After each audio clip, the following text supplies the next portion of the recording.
À 2h47 du matin, un coup de feu brisa le silence de Ouagadou.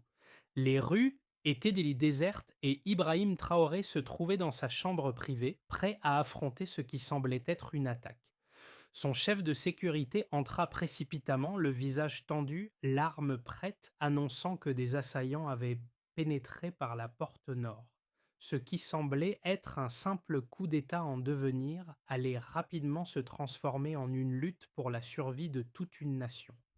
Traoré, déterminé à défendre son pays, se prépara à l'inattendu, sachant que cette nuit marquerait l'histoire. Ibrahim Traoré savait que ce moment n'était pas seulement une épreuve de force, mais une bataille pour l'avenir du Burkina Faso. L'attaque qui se profilait n'était pas seulement une tentative de renversement, mais un test de la résilience et de la loyauté du peuple burkinabé. Si Traoré perdait ce combat, ce ne serait pas seulement la fin de son pouvoir, mais aussi la chute d'un rêve de réforme et de stabilité pour toute la nation. Pourtant, même face à des forces supérieures, il restait calme, résolu à défendre non seulement sa propre vie, mais aussi les idéaux qu'il incarnait. La situation était plus qu'une question de survie personnelle. C'était un moment crucial où le destin du pays allait se jouer. Le président savait que la décision qu'il prendrait ce soir-là marquerait à jamais l'histoire de son peuple. Il se tourna alors vers ses officiers. Nous allons tenir coûte que coûte. À 3h15 du matin, alors que les insurgés resserraient leur emprise autour du centre de commandement, un événement inattendu se produisit. Des groupes de civils commencèrent à apparaître aux abords du palais présidentiel. D'abord une poignée, puis des dizaines, puis des centaines. Agriculteurs, étudiants, commerçants, tous sans armes, mais unis par une volonté commune, protéger leur président et défendre la nation. Ce n'était pas un mouvement organisé, mais une réaction spontanée et puissante du peuple. Un mouvement qui allait perturber tous les plans des assaillants. Ibrahim Traoré observait les écrans de surveillance. Les insurgés, qui pensaient pouvoir mener une opération chirurgicale rapide et silencieuse, se retrouvaient soudainement face à une résistance inattendue. Une femme âgée s'interposa devant les mercenaires, criant: «Ce pays n'est pas à vendre». L'image de cette femme et de tous ceux qui la suivaient bouleversa l'atmosphère de la nuit. Ce n'était plus simplement une bataille entre militaires, mais un affrontement entre un peuple qui refusait de se soumettre et des forces extérieures qui pensaient pouvoir écraser une nation entière en quelques heures. Traoré, qui avait initialement décidé de ne pas fuir, réalisa alors que la situation avait pris un tournant décisif. Les soldats fidèles à sa cause se regroupaient à l'intérieur du palais, prêts à défendre coûte que coûte. Mais ce qu'ils n'avaient pas prévu, c'était cette force humaine, ces civils prêts à risquer leur vie, qui venait d'ajouter une nouvelle dimension à cette lutte. Nous ne sommes pas seuls, pensa-t-il. L'attaque des insurgés n'était plus seulement une question de conquête, mais de survie pour tout un peuple. Et dans cette marée humaine qui avançait sous la lueur des lampes de la rue, Traoré commença à voir une lueur d'espoir. Le président Ibrahim Traoré savait que la situation devenait de plus en plus complexe. Les insurgés, pris au dépourvu par la mobilisation du peuple, perdaient leur avantage initial. Mais la véritable force du moment résidait dans les civils. Des dizaines de personnes sans armes se tenaient fermement devant les soldats. Leur visage était marqué par la détermination, non par la peur. C'était un changement de dynamique radical. Traoré, qui avait toujours cru en la force de l'État et de ses militaires, comprit que ce n'était pas l'armée seule qui allait sauver la situation, mais la cohésion sociale. C'était un pari risqué, mais dans cet instant de désespoir, il décida de prendre un autre type de décision.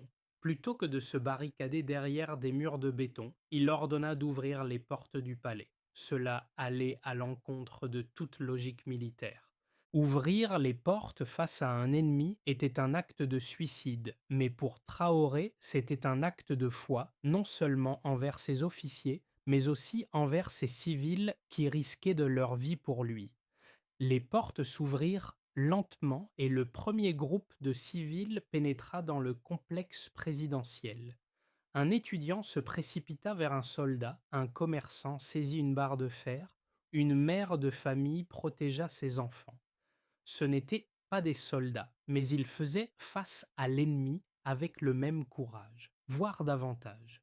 Le président Traoré savait que ce moment allait transformer l'issue de la nuit. C'était une défense inédite, fondée sur l'unité du peuple. À mesure que les minutes passaient, les insurgés se retrouvaient de plus en plus acculés. Leur plan de prendre le contrôle du palais présidentiel dans les premières heures de la nuit était désormais compromis. Les soldats, qui au départ avaient agi avec une grande confiance, commencèrent à ressentir la pression. L'atmosphère dans les rues autour du palais se tendait. Le peuple, d'abord frêle dans sa résistance, semblait se multiplier à chaque minute. À 3h45, la situation bascula. Les insurgés, qui avaient pensé que la terreur suffirait à faire céder la nation, étaient pris de court par la force collective des civils. Les soldats loyalistes avaient désormais commencé à se regrouper et une contre-offensive se profilait. Mais les insurgés ne s'attendaient pas à un tel retournement de situation. Une confusion totale s'empara d'eux. Ils se retrouvaient dans une situation où ils ne pouvaient ne plus distinguer les soldats des civils. Ce qui avait été un affrontement militaire se transformait en un affrontement entre un pouvoir illégitime et un peuple qui refusait de se laisser écraser. Les mercenaires, incapables de s'organiser, tirèrent en l'air dans un dernier acte de désespoir. Mais cela ne fit que renforcer la détermination des civils. Aucun ne bougea. La foule restait là, ferme dans sa volonté de défendre ce qu'elle croyait être juste. À l'intérieur du centre de commandement, la situation était tout aussi tendue. Les officiers loyalistes observaient les écrans de surveillance, ne croyant pas ce qu'ils voyaient. Ibrahim Traoré savait que ce moment était crucial. Il comprenait que la résistance du peuple était le facteur déterminant de cette bataille. Il se tourna vers ses officiers et ordonna: Préparez-vous à contre-attaquer. À 4h30, les renforts militaires fidèles arrivèrent à la périphérie de Ouagadou. Leur arrivée fut rapide, un exploit logistique qui dépassait les attentes. Ces renforts, déployés par ordre direct de Traoré, inversèrent immédiatement la tendance. Le mouvement des insurgés perdit de sa cohésion. Il n'était plus uni, mais divisé et affaibli. Le commandant Zongo, qui croyait encore en sa victoire, fut capturé dans le quartier général militaire à Saint-Chumier alors qu'il essayait de détruire des documents sensibles. La réaction rapide des forces fidèles marqua un tournant décisif. Ce qui avait été une tentative de coup d'État précipité et chaotique s'effondrait sous la pression d'un peuple déterminé et d'un pouvoir qui, bien que sous attaque, avait su se redresser. Les insurgés, face à une résistance imprévisible et massive, commencèrent à se retirer. L'objectif des conspirateurs d'installer un régime fantoche était désormais hors de portée. Ce que les assaillants n'avaient pas prévu, c'était la solidarité du peuple burkinabé qui, en dépit de leur absence d'armement, avait su créer une barrière humaine infranchissable. Ce fut un moment clé où la population démontra qu'elle était prête à défendre sa liberté à tout prix. Les chiffres qui suivirent cette nuit de chaos étaient éloquents. À 3h45, les insurgés avaient perdu tout contrôle de la situation. En l'espace de 30 minutes, plus de 2000 appels avaient été passés vers la capitale, Ouagadou. Ces appels, effectués par des civils depuis les quatre coins de la ville, avaient non seulement alerté les forces loyales, mais aussi permis de coordonner les mouvements de résistance. Les données de communication interne ont révélé que la mobilisation populaire s'était faite sans le moindre leader visible, ce qui compliqua davantage la tâche des insurgés. Ce n'était pas une révolte dirigée par une élite organisée, mais par un peuple en colère et désireux de préserver son identité. Cela créa un réseau de résistance qui échappait à toute forme de contrôle centralisé, rendant leur tâche presque impossible. Une autre donnée clé fut la vitesse avec laquelle les unités militaires fidèles arrivèrent à Ouagadougou. Bien que stationnées à plus de 60 kilomètres de la capitale, elles étaient parvenues à atteindre la périphérie de la ville en un temps record, en moins d'une heure. Cette rapidité, impressionnante pour un tel déplacement, témoignait de la préparation et de la réactivité des forces loyales. À leur arrivée, la première ligne de défense des insurgés s'effondra immédiatement et un vent de panique se répandit parmi leurs rangs. Les insurgés, qui pensaient ne pouvoir imposer leur volonté par la peur et la rapidité, se virent déstabilisés par une résistance imprévisible et organisée. Un autre indicateur important fut la réponse des forces locales, alors que les soldats insurgés tiraient en l'air pour tenter de disperser la foule. Aucun civil ne bougea. Ce calme et cette cohésion étaient la preuve d'une solidarité de classe qui transcendait les différences sociales. Des ouvriers, des étudiants et même des commerçants s'étaient unis pour défendre leur pays. Leur absence d'armement n'avait pas empêché la résistance. Au contraire, elle renforça leur détermination. Parallèlement, les forces fidèles à Traoré démontrèrent une grande capacité de coordination. À 4h30, les unités loyalistes prenaient les positions autour du centre de commandement, coupant l'accès aux insurgés restants. Ce mouvement, planifié à la dernière minute, inversa le cours des événements. L'un des officiers présents à ce moment-là rapporta qu'à la vue de la présence militaire, les insurgés ont perdu leur unité et leur capacité à mener des actions coordonnées. Enfin, les premières arrestations effectuées après l'échec du coup d'État révélèrent la profondeur de la trahison au sein de l'appareil d'État. Le colonel Zongo, capturé alors qu'il détruisait des documents sensibles, représentait l'une des pièces maîtresses du complot. L'arrestation des conspirateurs, suivie de l'exécution de l'opération de purge, fut un autre indicateur de la défaite totale des insurgés. En moins de 72 heures, l'ensemble du complot avait été démantelé et le pays était sur le chemin de la stabilisation. Les insurgés, malgré leur plan bien orchestré, n'avaient pas anticipé la profondeur de la loyauté envers Ibrahim Traoré, ni la capacité de résilience du peuple burkinabé. Deux points de vue se sont affrontés à ce moment crucial. D'une part, ceux qui croyaient que la résistance populaire était un phénomène temporaire, un sursaut émotionnel qui finirait par s'éteindre, et d'autre part, ceux qui considéraient que cette résistance était l'élément déclencheur d'une transformation politique et sociale durable. Les observateurs externes, notamment les analystes étrangers, ont souvent sous-estimé l'impact de la solidarité civile, la qualifiant de réaction instinctive sans profondeur. Ils soutenaient que la situation aurait dû suivre une trajectoire classique, une répression militaire, une chute rapide du président et l'installation d'un pouvoir fantoche. Cependant, les événements ont prouvé que cette vision est erronée. La mobilisation populaire n'a pas été un simple sursaut émotionnel, mais un mouvement stratégique à la fois coordonné et déterminé. L'absence de leader visible ne signifie pas qu'il n'y avait pas de plan. Au contraire, cela a créé un réseau de résistance qui échappait aux traditions de leadership centralisé, un phénomène qui a pris de court les insurgés.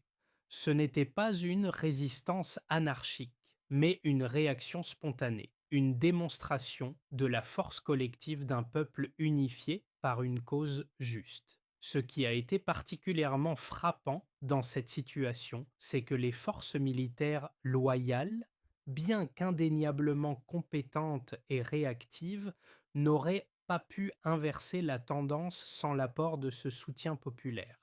La décision de Traoré d'ouvrir les portes du palais pour permettre aux civils d'entrer a symbolisé cette fusion entre l'autorité de l'État et le pouvoir du peuple.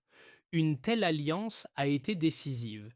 C'est cette solidarité entre les citoyens et les militaires qui a formé la ligne de défense véritablement infranchissable.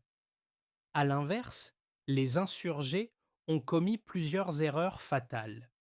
Leur sous-estimation de la mobilisation populaire, couplée à une mauvaise gestion de la situation sur le terrain, a conduit à leur désorganisation.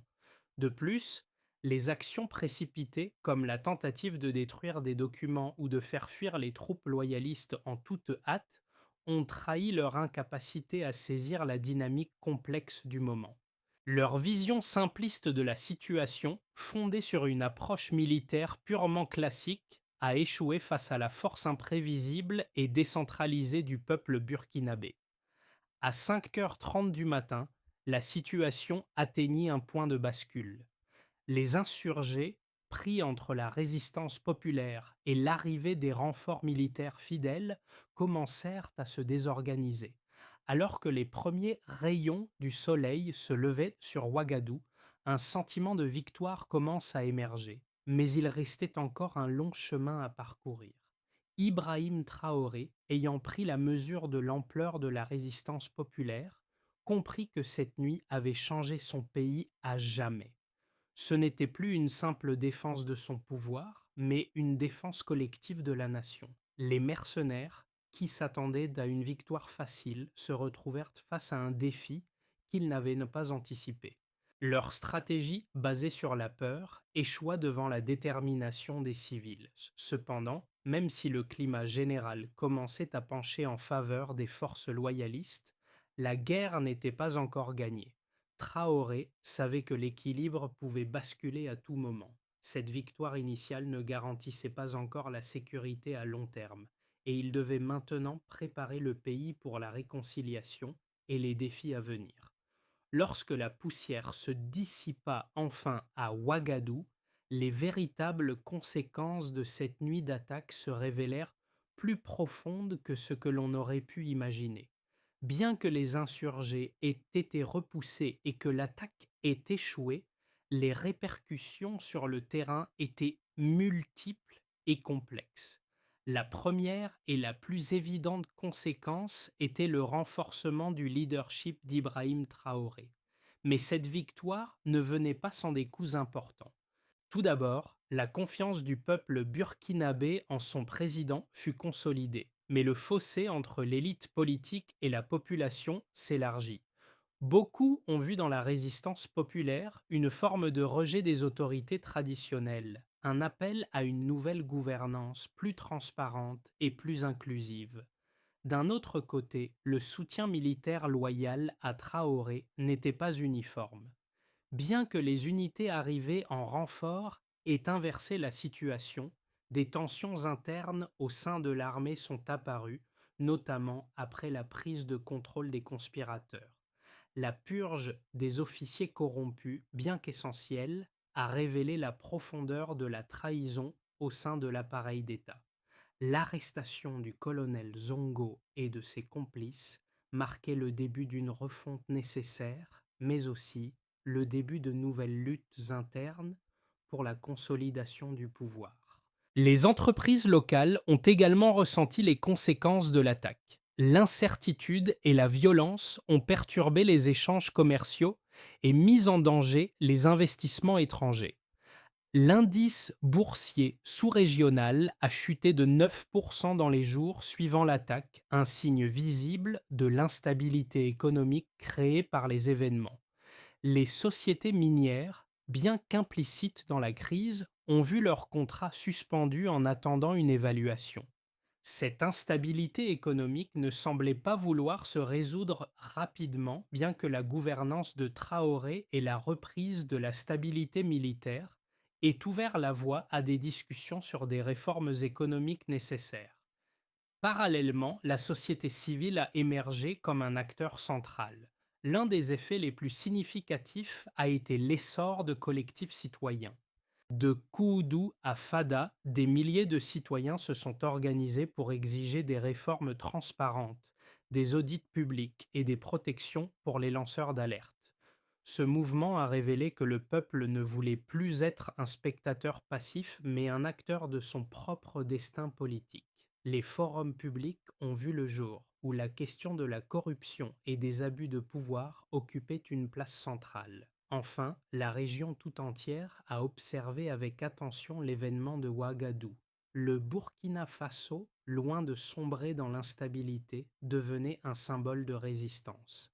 À travers l'Afrique de l'Ouest, notamment au Niger et au Mali, des mouvements populaires ont émergé, inspirés par la capacité du peuple burkinabé à se lever et à renverser le cours de l'histoire. Les observateurs internationaux ont commencé à réévaluer les dynamiques de pouvoir dans la région, se rendant compte que les anciennes stratégies ne suffisaient de plus. La résistance populaire au Burkina Faso devenait un modèle de gouvernance participative, un défi lancé aux autorités classiques. Au lendemain de la crise de Ouagadougou, plusieurs scénarios se dessinaient pour l'avenir du Burkina Faso. Le pays, bien qu'ayant survécu à une tentative de coup d'État, devait désormais faire face au défi d'une stabilisation fragile. L'un des scénarios envisageait une stabilisation progressive. Dans ce cadre, Ibrahim Traoré, soutenu par la population, parvenait à instaurer un climat de confiance et à mettre en place les réformes promises. Les procès publics, les audits financiers et la restructuration de l'armée auraient permis de restaurer progressivement la crédibilité de l'État. L'économie, bien que chancelante à court terme, aurait commencé à se redresser grâce à une gouvernance plus transparente et plus responsable. La participation active des citoyens, sous forme de comités locaux et de forums publics, renforcerait cette dynamique, donnant au peuple un rôle direct dans la gestion des affaires publiques. Cependant, un autre scénario prévoyait un blocage institutionnel. Malgré l'engouement populaire et les premières tentatives de réforme, les structures traditionnelles, profondément ancrées dans le système, résisteraient au changement. La bureaucratie et les élites administratives pourraient le freiner la mise en place des réformes, arguant que la situation devait d'abord être stabilisée avant d'entreprendre des transformations profondes. Dans ce scénario, les tensions entre civils mobilisés et les élites politiques se manifesteraient par des grèves, des manifestations et un ralentissement général de l'administration. La transition vers une gouvernance plus transparente pourrait être retardée et la fatigue démocratique commencerait à s'installer, réduisant l'enthousiasme initial. Le troisième scénario envisageait la résurgence des réseaux souterrains.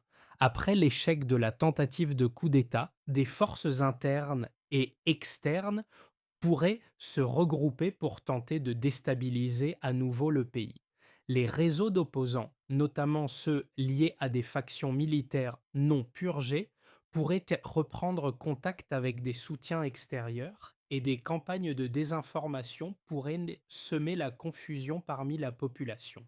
De petites rébellions locales pourraient éclater, poussées par des acteurs radicaux, remettant en question la stabilité du pays. Ce scénario, bien que pessimiste, pourrait mettre à l'épreuve la capacité du gouvernement de Traoré à maintenir l'ordre et à garantir la sécurité à long terme. Dans ces trois scénarios, une vérité s'imposait. La survie d'un homme ne garantissait pas la survie d'un système. La véritable stabilité du Burkina Faso dépendrait de la capacité de la population à maintenir son engagement, de la gouvernance transparente et inclusive de Traoré et de la révision en profondeur des institutions du pays. La nuit de Ouagadou n'a pas seulement changé le destin d'un homme, mais celui de tout un peuple. Ibrahim Traoré, en résistant à l'attaque et en choisissant de faire confiance à son peuple, a montré qu'une nation forte repose non seulement sur ses leaders, mais aussi sur l'engagement et la solidarité de ses citoyens. Ce moment historique nous invite à réfléchir sur notre propre rôle dans la société. À une époque où de nombreuses démocraties vacillent, où les dirigeants sont souvent perçus comme éloignés de leur peuple, l'exemple de Traoré nous rappelle que le pouvoir véritable émane de ceux que l'on gouverne. Pour nous, les citoyens, cette histoire n'est pas simplement celle d'une victoire militaire, mais celle de la résilience et de la responsabilité collective. Le message qu'elle véhicule est clair. Si nous voulons un avenir juste et équitable, nous devons participer activement à la construction de notre société. Cela signifie non seulement faire entendre notre voix lors des élections, mais aussi exiger la transparence, l'honnêteté et la justice dans toutes les sphères de la vie publique.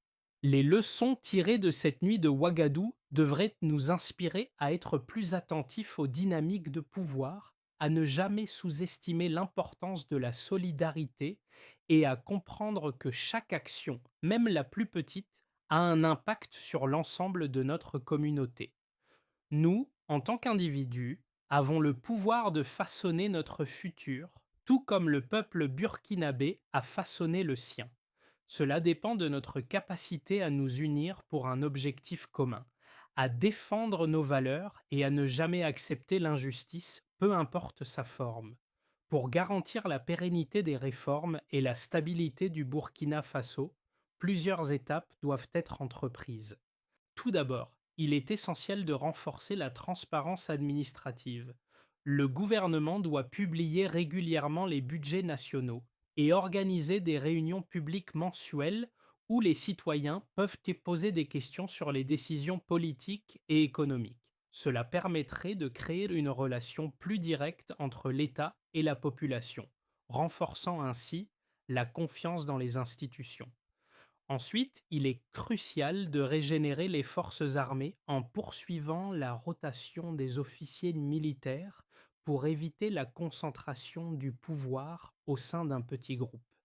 Un programme de formation civique pour les soldats devrait être instauré afin de renforcer leurs liens avec la société et leur rappeler leur rôle de défenseur de la nation plutôt que d'acteurs de pouvoir à part entière.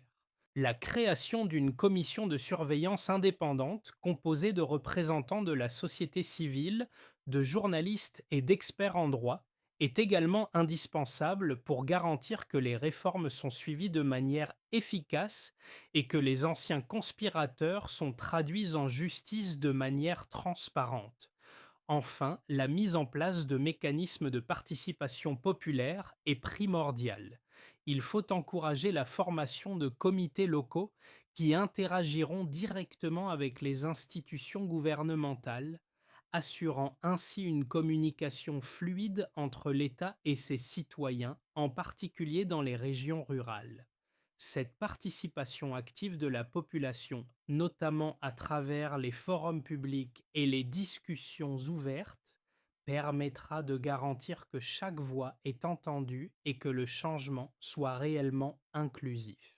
Alors que le soleil se levait lentement sur Ouagadougou, Ibrahim Traoré se tenait devant le monument érigé en l'honneur des 7 civils tombés lors de la nuit d'attaque. Leur nom, gravé dans le marbre, était un témoignage silencieux mais puissant de la bravoure et du sacrifice. Ces hommes et ces femmes, qui avaient donné leur vie non pas pour un président, mais pour une idée, celle que la nation appartient à son peuple, étaient désormais des héros. Leur sacrifice allait servir de fondement à un Burkina Faso réinventé. Traoré posa sa main sur le monument, un geste simple mais lourd de sens. Ce moment marquait la fin d'une nuit de lutte et de souffrance, mais aussi le début d'un nouveau chapitre pour le pays. En observant les visages des civils, des soldats et de ses collègues, il comprit que la véritable victoire ne résidait pas seulement dans la survie, mais dans la résilience et l'unité du peuple burkinabé. Cette nuit-là, le pays avait prouvé que même dans les moments les plus sombres, la lumière de la solidarité et de l'espoir peut percer les ténèbres. Le Burkina Faso a traversé une épreuve redoutable, mais l'histoire de cette nuit à Ouagadougou est loin d'être terminée. Elle commence à peine dans les rues, les foyers et le cœur de chaque citoyen burkinabé. Maintenant, il est temps de participer activement à cette nouvelle ère de transformation pour garantir un avenir plus juste, plus équitable et plus transparent. Chaque voix compte. Que vous soyez un étudiant, un commerçant, un agriculteur ou un citoyen engagé, vous avez un rôle à jouer. Rejoignez des forums publics, participez à des comités locaux et exigez la transparence. Soyez les gardiens du changement. Ensemble, nous pouvons faire en sorte que cette vérité, que la nation appartient à son peuple, ne soit pas seulement une déclaration, mais une réalité vivante chaque jour. Le Burkina Faso n'a pas seulement besoin d'un président fort, mais d'un peuple fort, un peuple uni pour la construction d'un avenir commun. Ne laissons pas cette flamme s'éteindre. Prenez part à cette révolution pacifique. Faites entendre votre voix et soyez acteurs de ce changement.